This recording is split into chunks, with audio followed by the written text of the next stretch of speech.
Good afternoon. Good afternoon, everyone, and welcome to the Hansook Financial Services Tax Conference for 2023 and our webinar session today on beneficial ownership. My name is Dr. Paul Gilmour. I'm a senior lecturer in economic crime from the University of Portsmouth, and I'll be sharing this session today. Now, beneficial ownership is an important concept to understand. It underpins many competitive markets, business dealings, and commercial transactions, but it remains a contentious issue for government regulators and business professionals alike. The imposition of beneficial ownership can be a complicated problem for taxation purposes. Meanwhile, the transparency campaigners argue that identifying the beneficial ownership of companies and tracing and disclosure is vital for tackling financial crimes and the abuse of the financial system. I'm very pleased today to have with us a number of international experts in beneficial ownership, financial crime and taxation, namely Jeroen Van Der Wal, Andreas Knobel and Philip Baker. Our panel of experts will discuss the key issues around the concept of beneficial ownership, implementation, transparency and taxation, and of course the links to financial crime. We would also like you, the audience, to contribute to the discussion. We invite your contributions, so please post any of your questions that you have for our panel using the Q&A function. Okay, so I would like to invite each of our panel experts to please introduce themselves and outline your area of focus before we proceed to our core topics for discussion. We plan first to discuss the definition of beneficial ownership before moving on to issues of financial crime and taxation treaties and other aspects of beneficial ownership. Thank you very much, and over to you, panel. Thank you. Who goes first? Thank you. Andreas, if you can please introduce yourself and explain perhaps a little bit about your focus. Thank you. Yeah, so hi everyone. Thanks for joining. I'm Andreas Knobel. I'm a lawyer and the beneficial ownership lead researcher at the Tax Justice Network, and my focus is on tax havens, beneficial ownership transparency, offshore trusts, and automatic exchange of information. And my focus will be on the AML, or anti-money laundering, and combating of the financing of terrorism side of this beneficial ownership concept. Thank you. Jeroen. Thanks, Paul. Hi, everyone. My name is Jeroen Van Der Wal. I'm a tax lawyer by background and training. I'm also the founder and CEO of Taxology. Taxology is a global withholding tax recovery service provider to institutional investors and investment managers. And I'm involved in beneficial ownership discussions with local tax authorities on a weekly basis. Thank you. And Philip. Hello, everybody. I'm Philip Baker. I'm a King's Counsel in practice in tax chambers in London.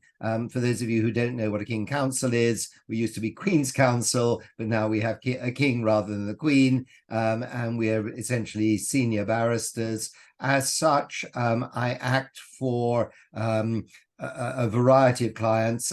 Barristers are a little bit unusual in that because we are independent professionals, we act both for taxpayers and we act for governments as well, not in the same case, but in different matters. So I spend about a third of my time acting for governments, primarily the UK government, but also other governments as well, and the rest of the time for taxpayers. I also have an academic side to my activities, and I am the visiting professor of international tax law at the University of Oxford. Thank you, Philip. Jeroen and Andreas, very interesting to hear about your background, and I hope that we can have a very lively and in-depth debate about the issue of beneficial ownership. I think let's start off with thinking about the definition of beneficial ownership, perhaps from both a tax treaty point of view, but also from the point of view of anti-money laundering and the government's fight towards combating financial crime. So perhaps, Andreas, if you could lead firstly in this, and I will also invite the rest of the panel to contribute your views on how beneficial ownership is currently defined. Do you consider any issues around how it's implemented, or the definition is considered throughout transparency laws or government's approach to the definition? Thanks for the question. So the main issue with this term is that even though the English language has infinite words, they have chosen the same term, beneficial owner, to refer to at least 3 to 4 different concepts and different frameworks. So the Puppet Master's report about grand corruption cases explained, at least or described, that beneficial owner actually came from common law, trust law, differentiating between the legal owner and the trustee, and the equity or beneficial owners in the beneficiaries. But now we have the beneficial ownership concept in the AML and tax evasion side of things, which is, if we think of the FATF, the FATF in charge of anti-money laundering recommendations, or the OECD's Global Forum on Exchange of Information on Request. And that concept, and the key point here, is that it has to be a natural person. And that is really where it differentiates from all the other concepts and all the other frameworks on beneficial ownership. So I can then explain better about how you determine that. But a few words is that then there's these other concepts that I think like Jerome and Philip might discuss later, which is the beneficial owner concept in tax treaties, more to avoid double taxation. But then there's yet another concept where, again, the same term beneficial owner is used. And this has to do with financial regulation, especially companies listed on the stock exchange. So for instance, in the US, the Securities Exchange Commission has Schedule 13D with a form called beneficial ownership form, but again, it refers about something else. Now, the main problem of having the same term, again, talking about different things, is not just that it's confusing, but from a transparency perspective, and again, my background on anti-money laundering and tax evasion, the main problem of this is that many times types of companies are exempted from beneficial ownership registration and disclosing their beneficial owners, natural persons, because they are supposedly already covered by other regulations. So many times listed companies are exempted from a beneficial ownership register because they already have their own BO regulations. But the truth of the matter is that those BO regulations have nothing to do with the AML perspective. So in a way, they're exempting something, even though we wouldn't really be getting the same data. So I stop here, and then I can maybe go on after the others have explained their own concept of for tax treaties, how you determine a beneficial owner in case of AML, and some of the problems that we've found. Yeah.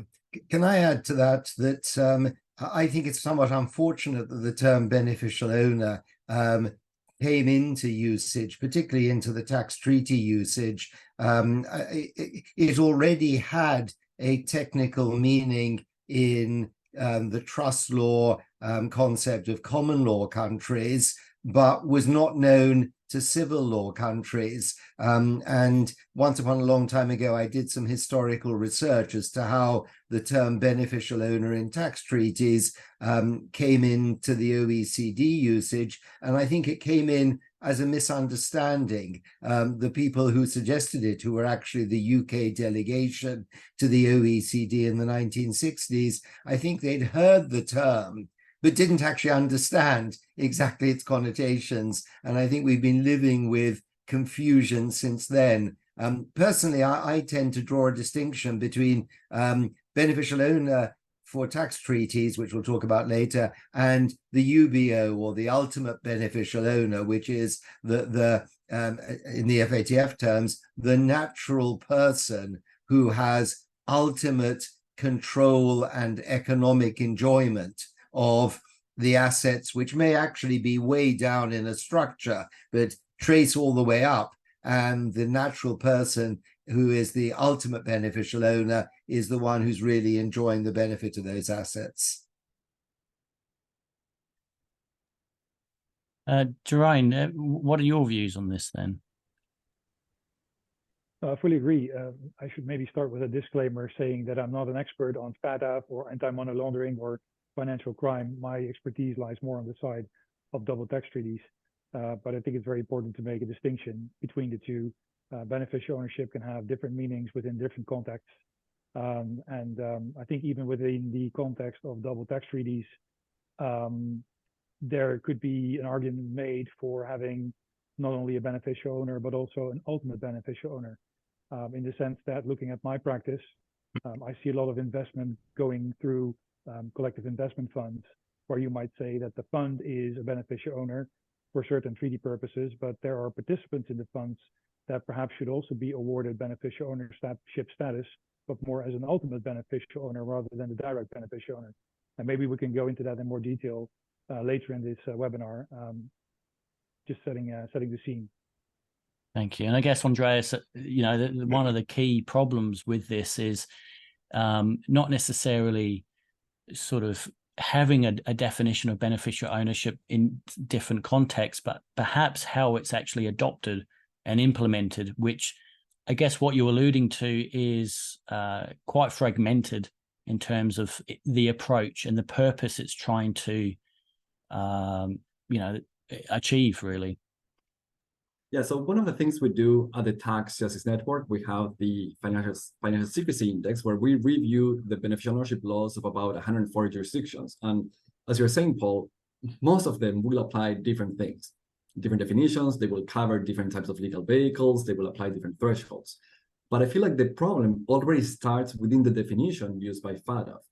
The problem is that there's the glossary definition, which is something that I like a lot, something like which Philip was saying earlier, the natural person, and that is a key aspect here, that either has ownership or control, or on whose behalf a transaction is conducted, and we understand that to mean benefit. So the way we like to say is beneficial ownership is really about either ownership or control or benefit.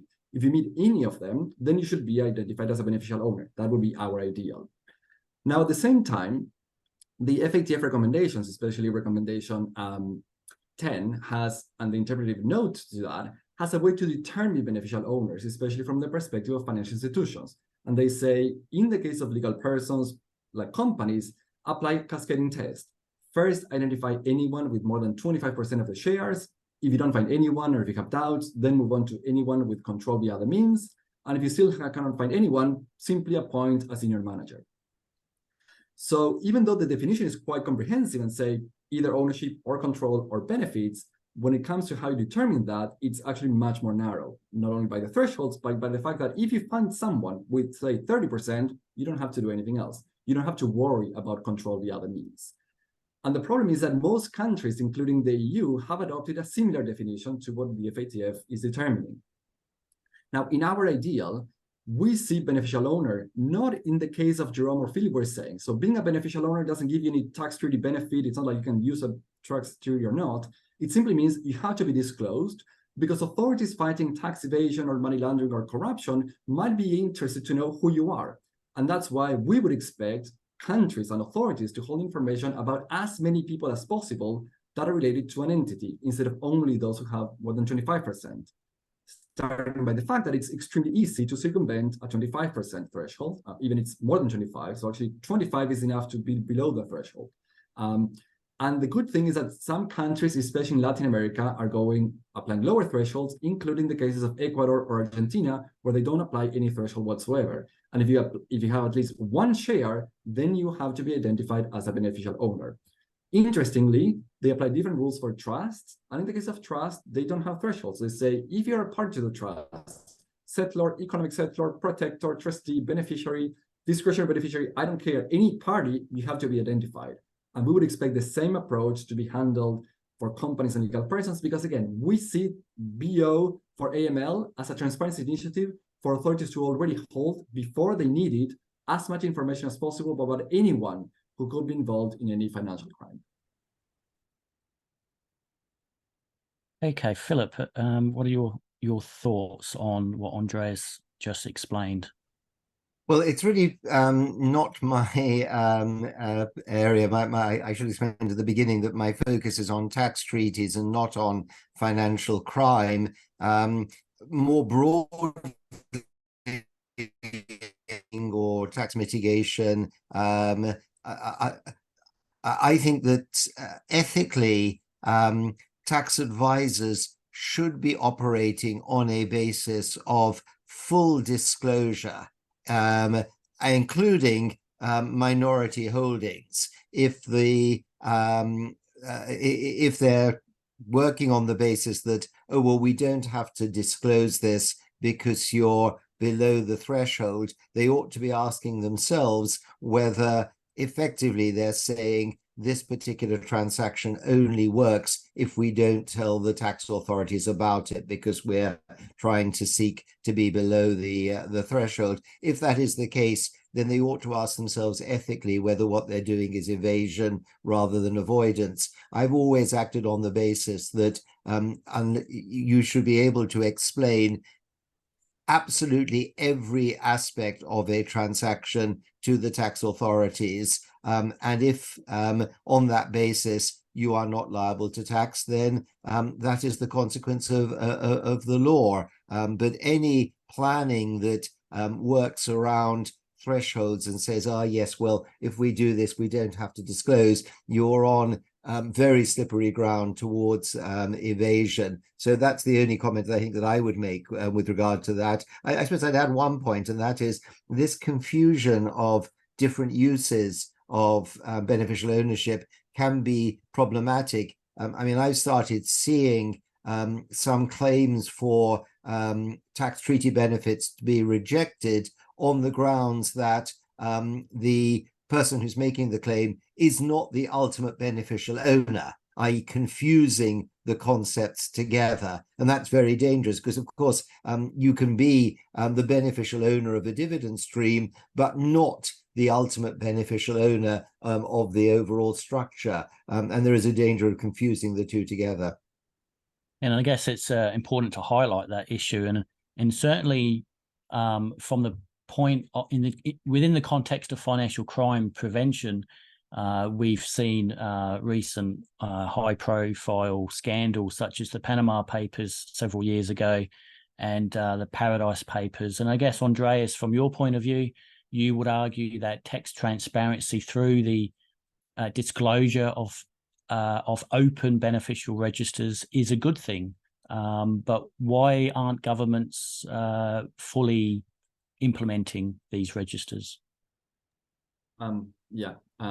We are fully in favor of public registries, and one of the risks is that actually there was a really worrisome and terrible ruling by the European Court of Justice from November of last year that actually, even though it doesn't fully invalidate public access in a way that was understood to be what it's done, and that's how countries like Luxembourg or the Netherlands or Cyprus and Greece and many others have understood it to be. But one of the discussions is, again, even when the European Union had the 5th anti-money laundering that required these public registries, many countries had failed to do it. So even countries that actually had a register and was publicly and online, they weren't really disclosing all the right information. Not only because, as I said, thresholds were not great, so it was too easy.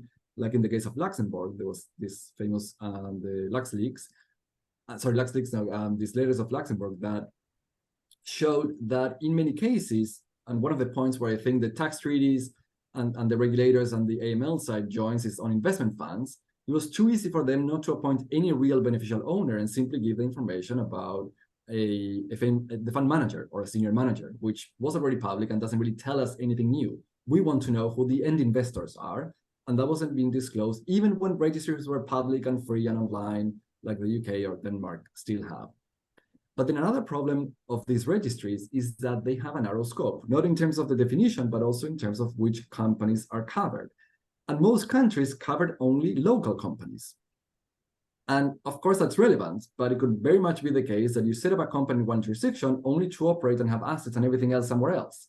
So most countries, even though they had some information about local companies, they had no idea about the beneficial owners of foreign companies that were operating in their territories, holding land or real estate or bank accounts, or even selling goods and services. So the UK tried something with the Overseas Territories Bill and having some information now, most likely after the Russian invasion of Ukraine and this need to enforce sanctions. But as we can see, even when countries are trying to do it, there's so many loopholes that we still don't get all the information that we want.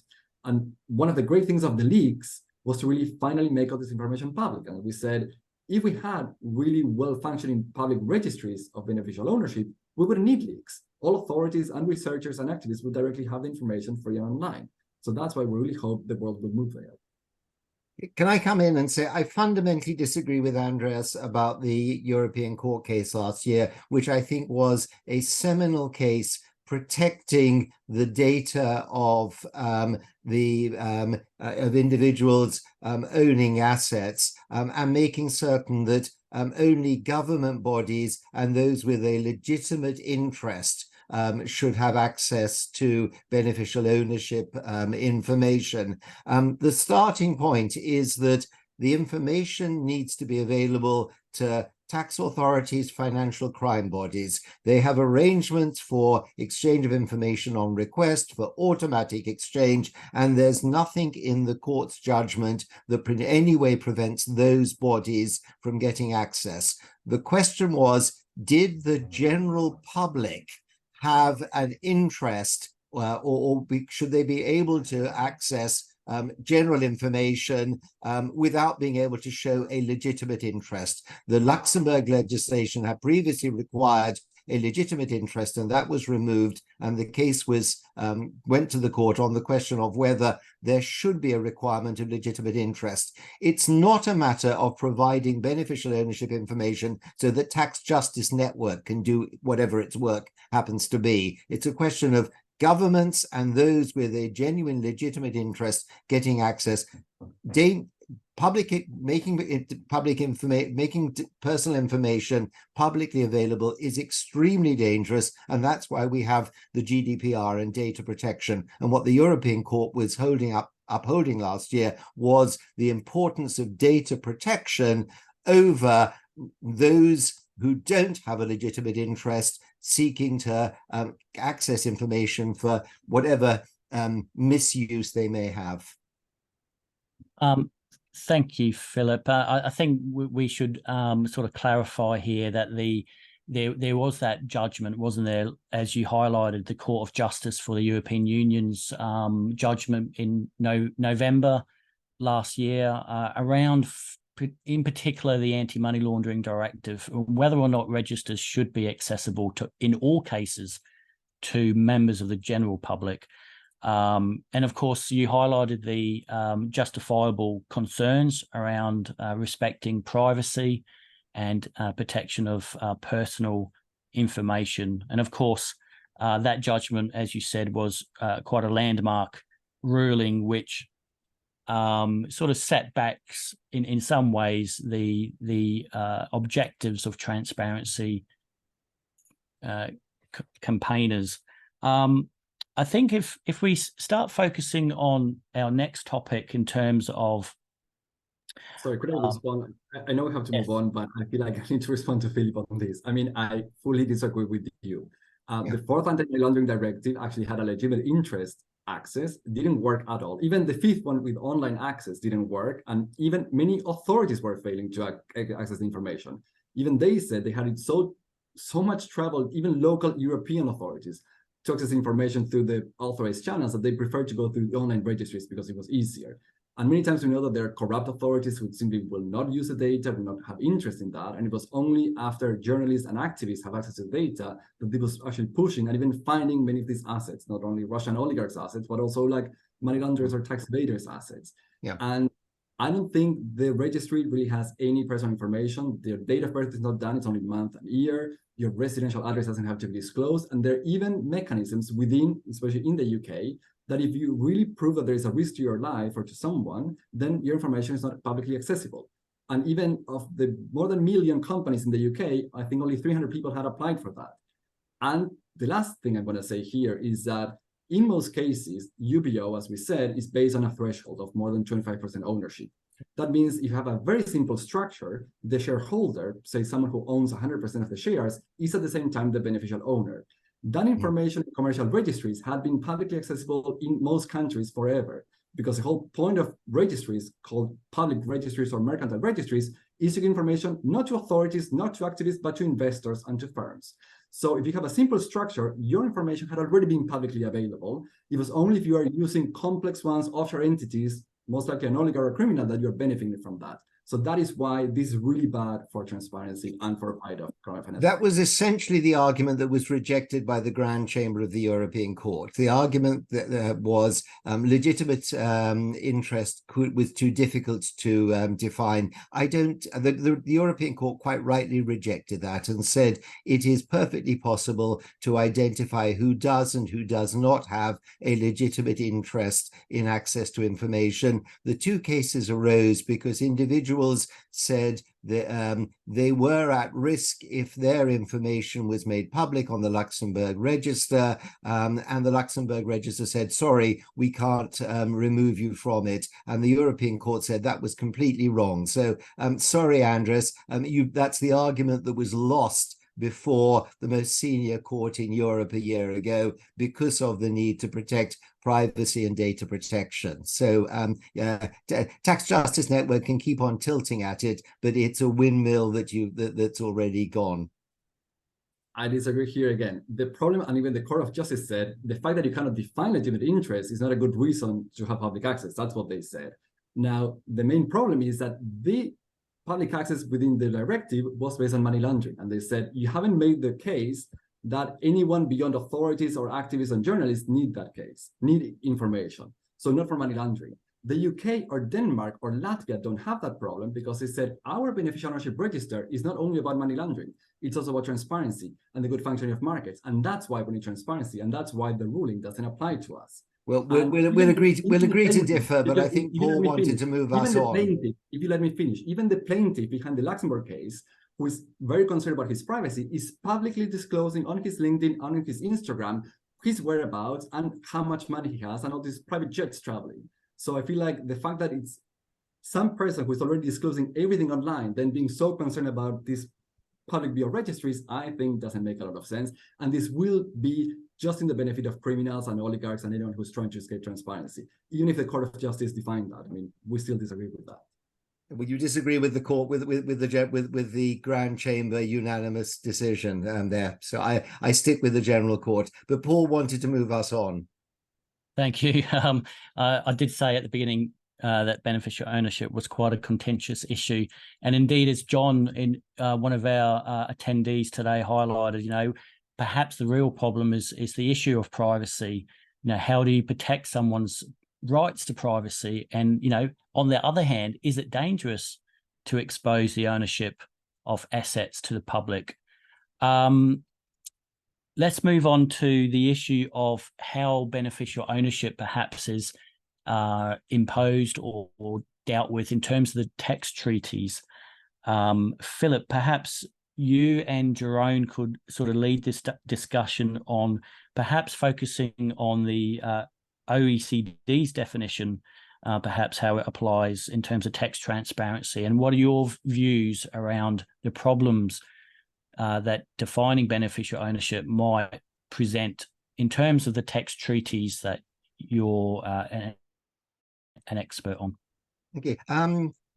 I'm not certain that we have problems these days. I think that there was an issue, and by and large, changes to the OECD commentary have resolved this in many circumstances. The background here goes back some 60 odd years, and it goes back to a time when there was a much less sophisticated understanding of tax treaties, the misuse of tax treaties, the question of avoiding double non-taxation and of other anti-avoidance measures in tax treaties. And there was a concern actually expressed by the UK delegates at the OECD that it was possible to treaty shop very easily by registering shares in the name of a nominee or agent, or having loans being made through a nominee or agent. And the beneficial ownership concept came into tax treaties very explicitly to exclude that type of very direct treaty shopping through nominees, agents, mere fiduciaries. And I think that was the original understanding. And again, I emphasize that we're looking here at a different issue from ultimate beneficial ownership of a bank account or a company, but we're looking at who is the beneficial owner of a flow of dividend income or interest income or royalty income. To illustrate that, suppose that you've got a company A at the bottom of a structure. It's owned 100% by company B, which is owned 100% by company C, which is owned 100% by an individual D. D is the UBO. He is the natural person who's the ultimate owner of the whole structure. But if a dividend is paid from company A at the bottom to company B, its immediate parent, which is the shareholder, the question is whether or not company B is the beneficial owner of the dividend, because only if it's a beneficial owner will it get the reduced withholding tax under the dividend article or the interest article, the royalties article of the tax treaty. And so the starting point is the recipient of the dividend would normally be regarded as the beneficial owner unless there was something to suggest that that recipient is not really keeping the dividend. They're actually a nominee for somebody else or an agent for someone else. And the problem that started was when the OECD did some work in the 1980s on conduit companies, and they said, oh, well, yes, also, if dividends or interest are paid to a conduit company that then pays it on to another person, well, that conduit company may not be the beneficial owner. I completely agree with that, but that threw up a whole series of questions and cases around the world about whether or not a particular company was or was not the beneficial owner of, say, dividends or interest. For example, in the structure I gave, A pays a dividend to B. It is very likely that if company B receives a dividend, it is going to pay that dividend on to its parent, that will then pay it on to the ultimate individual who owns the group. But company B, when it receives the dividend, isn't legally obliged to pay it on. It could keep the dividend, and the directors may well decide to keep the dividend or to pay the dividend up to company C from other sources. Clarifying that took a number of cases. It started in the UK with a case called Indofood, and then there were cases in a whole series of other jurisdictions, Prevo in Canada, cases from were really all around the world actually raising this question of who was the beneficial owner. That triggered the OECD to sort of respond to it by re-examining the commentary on the dividend interest and royalties article. And the commentary had been originally, it had originally said, well, this targets agents, nominees, and fiduciaries. Then they'd added conduit companies, but then in 2013, they really got to the nub of the problem, and they said, in essence, the recipient of this income flow is the beneficial owner, unless that recipient is under a legal or contractual obligation to pass the income flow on to somebody else.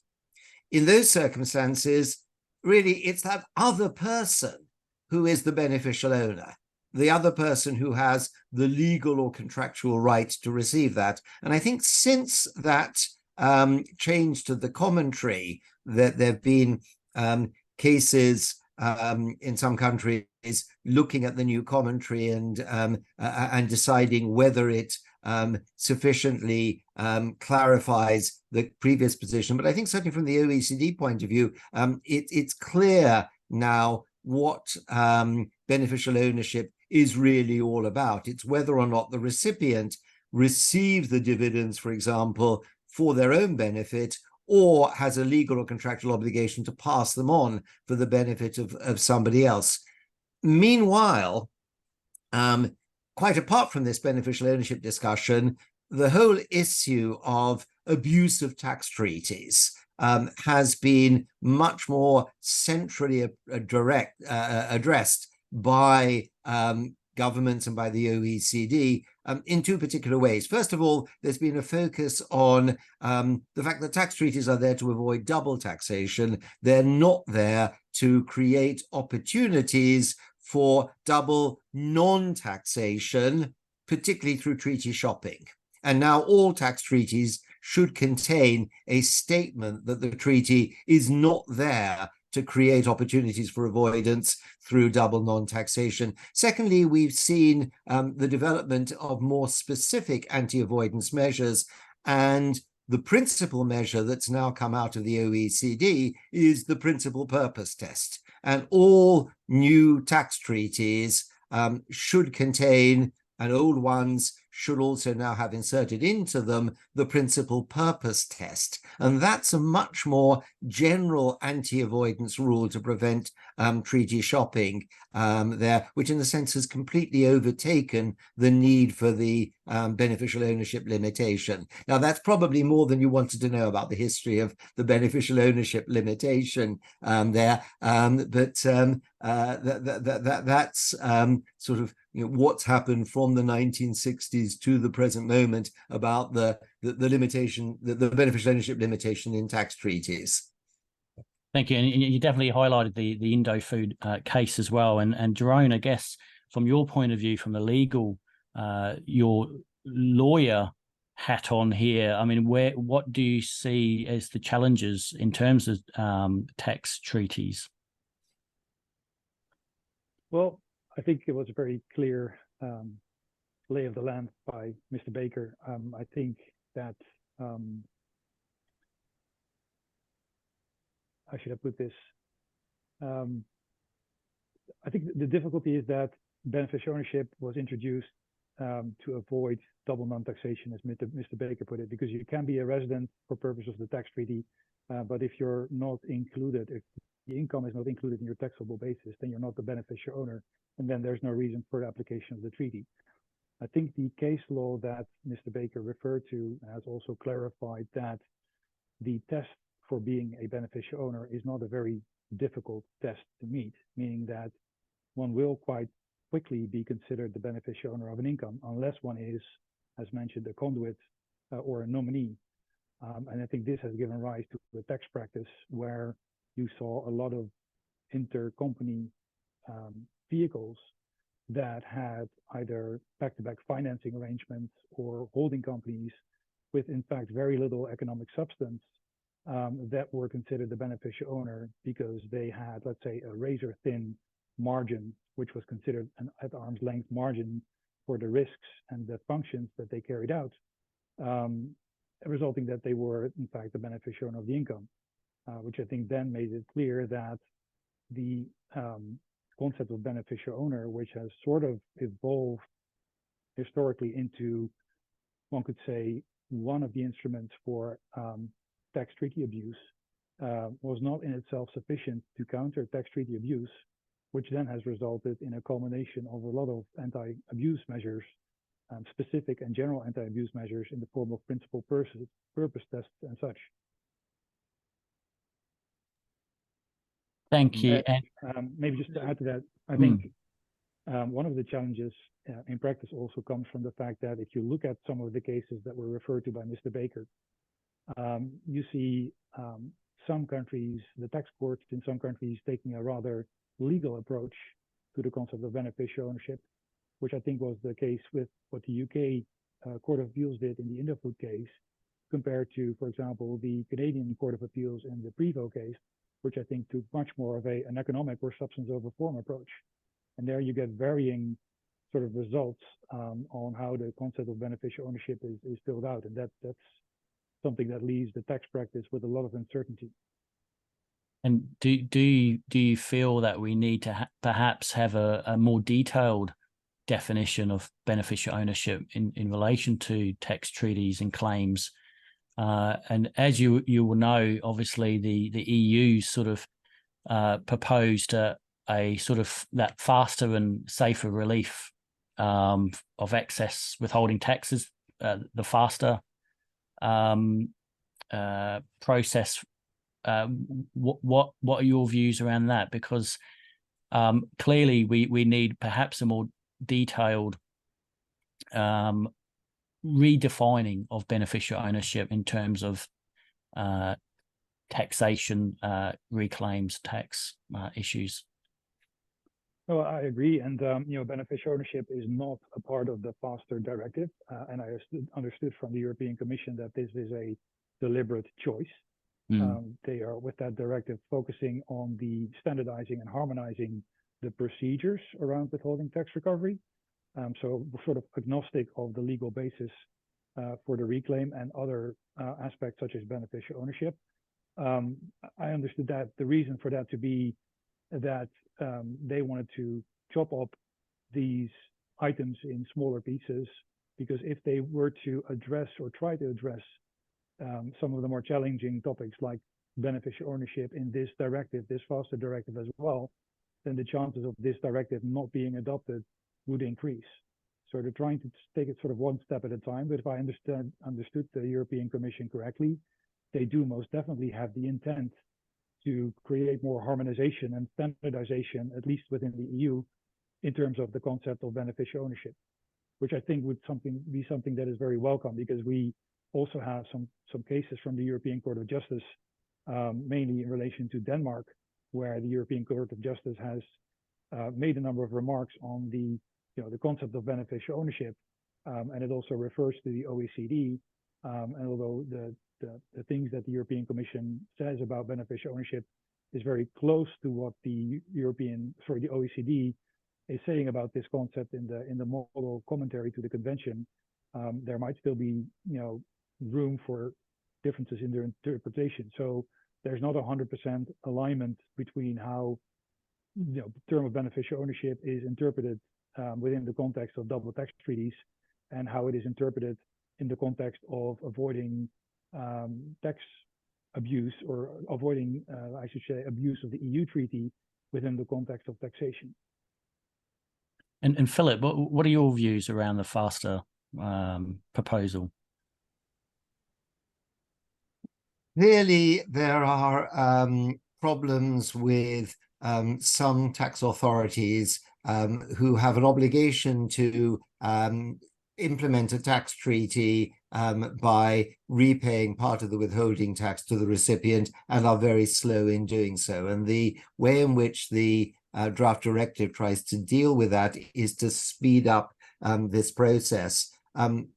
Unfortunately, I don't think that they paid enough attention to the alternative, which is passporting systems by which tax is not withheld at the very start. It is far better in terms of a European market if you don't have, if you're not subject to tax in a jurisdiction, the tax should not be withheld and you shouldn't have to claim it back. And I don't think that they gave enough focus to the possibility of developing that. I think that's probably because at the present moment, the atmosphere in Europe after the Cum-Ex scandals, which really were obnoxious examples of clear evasion, real sort of criminal activity there. I think there's a wariness about operating cross-border payments without withholding tax there. But ultimately, I suspect FASTER 2 will have much more focus on a passporting, no withholding arrangement. Okay, and Andreas, can you come in on that point? No, I mean, actually, on what Philip said earlier, and what I find interesting, again, even though the BO for AML has nothing to do with, in the case of tax treaties, it's quite interesting that I feel like both have the same challenge on the use of nominees. I mean, in the case of tax treaties, some nominee entity that will actually try to get tax benefits, even though they don't deserve them. In the case of beneficial ownership for anti-money laundering, the main problem, even if we don't think of thresholds and the exemptions, is that you can have a fake beneficial owner and a real nominee. I mean, in the Panama Papers, we saw cases where even rich people were portraying themselves as real beneficial owners. Basically, it's easy when you find one person handling or owning hundreds of companies, and clearly their profile, their income could never justify owning as much. They're getting way more sophisticated by even getting rich people that would have, in a way, the economic profile to be owning as much to then really offer their names. So what I was actually, my question more for Jeroen and Philip was, how do authorities deal with this in the case of tax treaties? Do they get all this information in advance? How easy is it for authorities to determine this is the nominee company and they're not the real beneficial owner? Is it as cumbersome as transfer pricing? Is it easier? Is it doable for developing countries' authorities? Because I feel like in the case of AML, you just need to get the data, which you don't have. And actually, we also invite tax authorities to help here, because tax authorities are the ones that have asset declarations, income declarations that can determine this person looks like a fake beneficial owner, looks like a nominee. There were many cases in Argentina where I'm based of poor people getting these low-income pensions that they were still appearing as owning companies receiving hundreds of dollars or millions of dollars in subsidies. So clearly something illegal. But how easy is it to determine this in the tax world? And maybe the AML world can learn something about how you determine nominees in the case of tax treaties. Jeroen, what are your views first on that? Well, I think it's not that difficult for tax authorities to get that information. I think looking at the, let's say, more alternative investment side of the investment industry, there is the directive on an administrative corporation, where a lot of transactions that have certain hallmarks are subject to reporting. That's a relatively new directive. I agree with that, but still, I think a lot of information can be gathered by tax authorities from that. And on the other side, more on the, let's say, portfolio investment side of the investment industry, this information can also be achieved or derived from common reporting standards, other administrative cooperation initiatives, and also from taxpayers themselves. I think maybe a more important question is, do tax authorities have the capacity and the resources and the, let's say, the tools to actually do something with the vast amount of data that has come to them through all of these administrative cooperation directives and other initiatives? I think that's maybe a bigger challenge. I don't think that getting the information is so much the challenge. I think is having sufficient resources to process all of that information is the bigger challenge. Philip. I don't think I've actually got anything to add on this discussion there. So I've been pondering John Buckridge's question. There's a couple of questions been put in the Q&A, and John Buckridge says, "Why is it dangerous to expose ownership of assets in public?"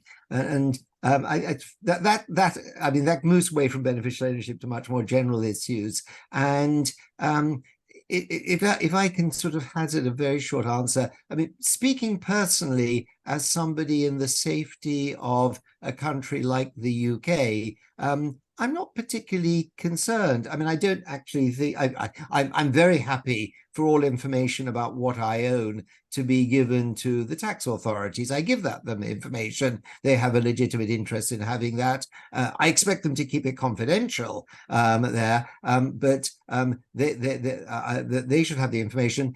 I'm not personally massively unhappy or think that it's dangerous for me if my neighbor happens to know how much money I have in my bank account and what shares I might have and what pension scheme I might have. I don't actually think he really ought to have an interest. I don't personally have an interest in what my neighbor owns there. But we're very lucky in the UK. Many parts of the world, that sort of information would be incredibly dangerous, because you would be exposed to potential kidnapping, potential burglaries, potential theft. And whilst at the moment the UK is very safe, many countries may be benign and safe at one time and become malign and dangerous at the future. And once information is in the public domain, you can't get it back again. And there may be many people in some countries who say, well, you know, there was a time when I wouldn't have worried about what people knew about what I owned. Now I'm petrified about it because it exposes me, my children, and others to kidnapping. And so you can't look just at the comfortable situation of a country like the UK or EU, some of the EU countries now. you've also got to ask what might be the situation in the future if that information is in the public domain there. Let governments have access to the information for purposes that they need, absolutely fine. But I cannot see that why should one put at risk people both now and for the future, simply for those who cannot show that they have a real interest in that information. So that's just a little attempt at the answer. I suspect Andreas would give a different answer, but maybe we shouldn't just be, we're moving a long way away from beneficial ownership there. And perhaps on a short answer, but I feel like I must respond.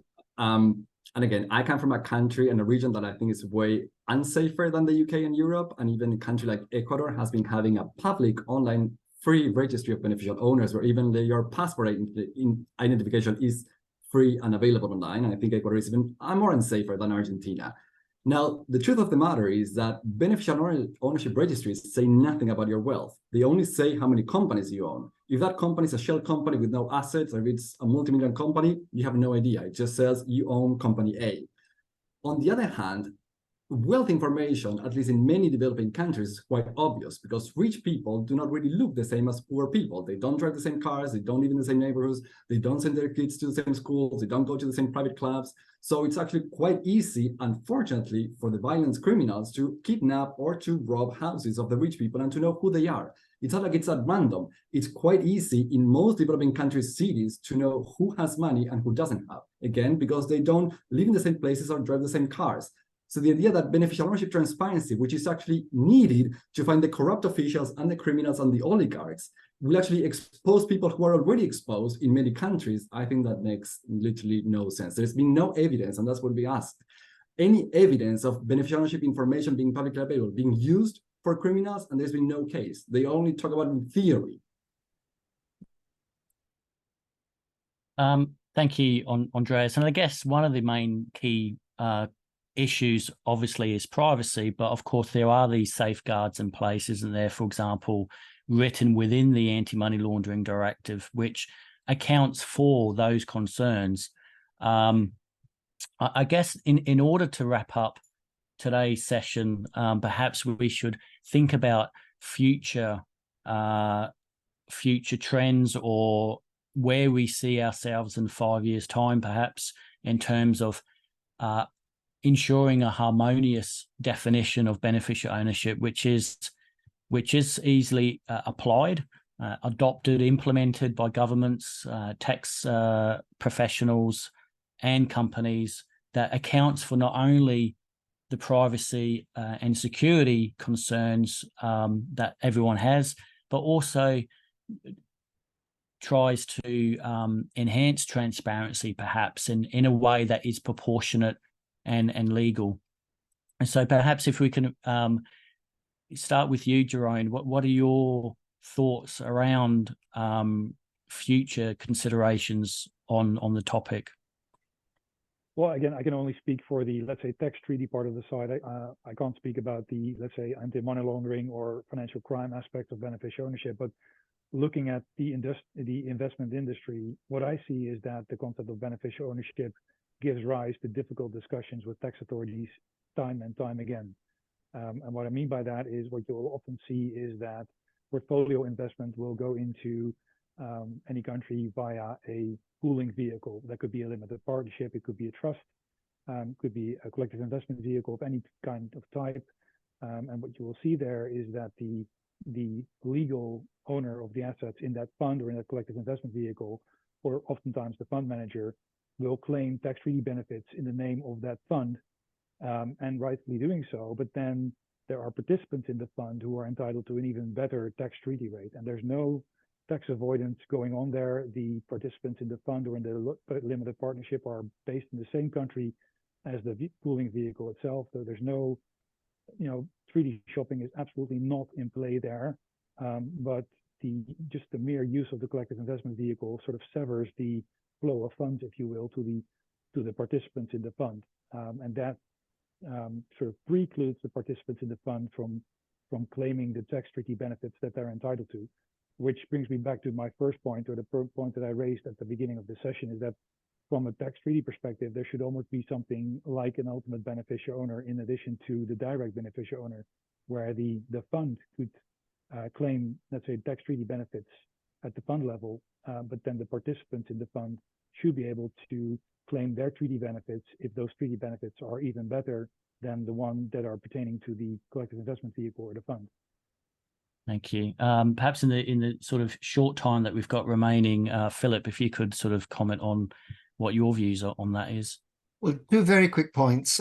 First point, you cannot, I think, have a common meaning of beneficial ownership that covers both the ultimate beneficial owner of a bank account or a company and the beneficial owner of a dividend flow or an income flow. You're looking at completely different things. There, you're looking at, in the case of beneficial ownership limitation in tax treaties, is this income retained by and enjoyed by the recipient, or is there an obligation to pass it on? So I don't think you can try to have a common definition, but rather to recognize the different functions of these. In the second comment, in the context of tax treaties, I've really rather made the point earlier that I think that the more general anti-avoidance, anti-treaty shopping provisions, like the principal purpose test, have now completely eclipsed the beneficial ownership limitation. And there are people even beginning to say, do we need to have the beneficial ownership limitation in tax treaties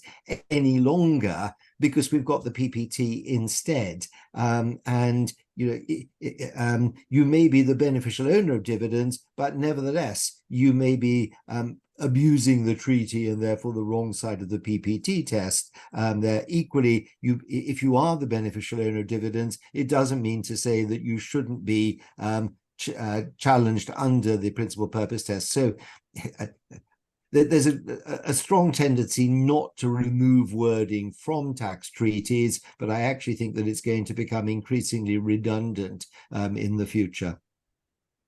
And Andreas, perhaps do you see a role for technology, perhaps blockchain or similar, to aid that flow of beneficial ownership information, or the sharing of information, perhaps, or indeed the implementation of registries? I mean, I do hope that registries and blockchain or technology will help, but actually I will go back now to Jeroen's and even Philip's point. I think the biggest problem right now, the biggest loophole, is investment funds.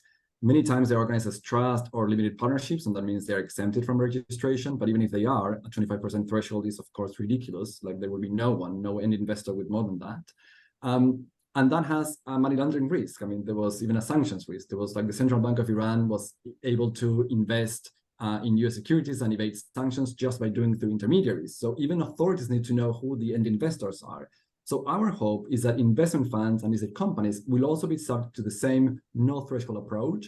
Countries like Argentina and Ecuador say, instead of 1% or one share, if you have a $10,000 investment, then you have to be disclosed. So that at least, regardless of the end recipient of a flow, we know who are the ones getting any dividends or any benefit whatsoever from an investment fund. Currently, we have no information about that, and we hope that will change in the near future.